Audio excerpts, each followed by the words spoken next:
Phone tapping కేసులో కీలక పరిణామం చోటు చేసుకుంది. ఎస్ఐబీ మాజీ చీఫ్ ప్రభాకర్ రావుపై సీబీఐ రెడ్ కార్నర్ నోటీసు జారీకి అనుమతించింది.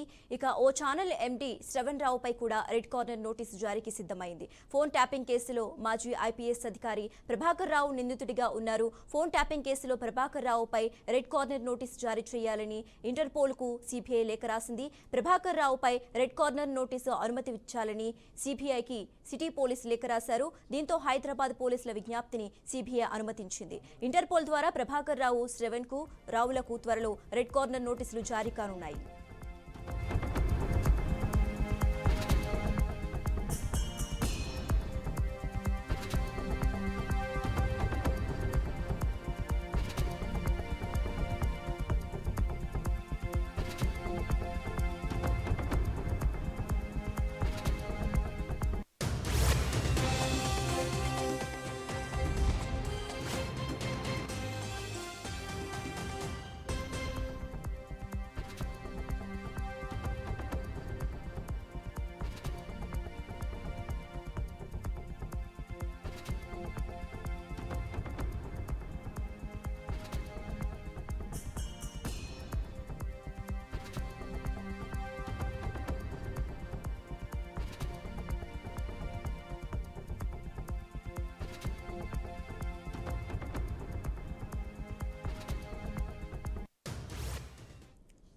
ఇక ఇదే అంశానికి సంబంధించి మరింత సమాచారం మా ప్రతినిధి భాస్కర్ ఫోన్ ద్వారా అందిస్తారు. భాస్కర్, రాష్ట్ర వ్యాప్తంగా సంచలనం ఇచ్చినటువంటి ఫోన్ ట్యాంపింగ్ కేసు రోజుకో కీలక పరిణామాలు చోటు చేసుకున్న పరిస్థితి ఉంది. ప్రస్తుతం ఎస్బీఐ మాజీ చీఫ్ పనిచేసినటువంటి ప్రభాకర్ రావుపై సిఐడి రెడ్ కార్నర్ నోటీస్ ఇప్పటికే జారీ చేసిన పరిస్థితి ఉంది. ఒకవేళ దాంతో పాటు ఒక ఛానల్ ఎండీ శ్రావణ్ కుమార్ రావుపై కూడా రెడ్ కార్నర్ నోటీస్ జారీ చేసిన సిద్ధమైంది. ఇప్పటికే ఎందుకంటే రాష్ట్ర వ్యాప్తంగా సంచలనం రేపినటువంటి ఫోన్ ట్యాప్ కేసు ఇప్పటిదాకా దాంట్లో కీలక పాత్ర పోషిస్తున్న ఇంటెలిజెన్స్ సిఐడి ప్రభాకర్ రావు ఉన్నప్పుడు నేతృత్వంలో జరిగింది. ఇప్పుడు ఆయన అమెరికా నుంచి ఎన్నిసార్లు నోటీస్ ఇచ్చినా కూడా రాకపోవడంతో ఇప్పటికే రెడ్ కార్పొరేట్ నోటీస్ జారీ చేయడానికి ఫోన్ సిద్ధమైన పరిస్థితి. ఈ నేపథ్యంలో ఇప్పటికే గత 10 ఏళ్లు టీఆర్ఎస్ ప్రభుత్వం అధికారుల నేతల్లో చాలా మంది లీడర్లు కావచ్చు, హైకోర్టు జడ్జీలు కావచ్చు, ఐపీఎస్ అధికారులను కూడా ఫోన్ ట్యాంపింగ్ చేసి మానవత విలువలను భంగం కలిగించే విధంగా చేశారని చెప్పేసి అయితే ఆ కేసు ఫైల్ చేయడం జరిగింది. దానిలో భాగంగానే ప్రభాకర్ రావు నిందితుగా ఫస్ట్ ఏవన్ నిందితుగా ప్రభాకర్ రావు ఉన్నారు.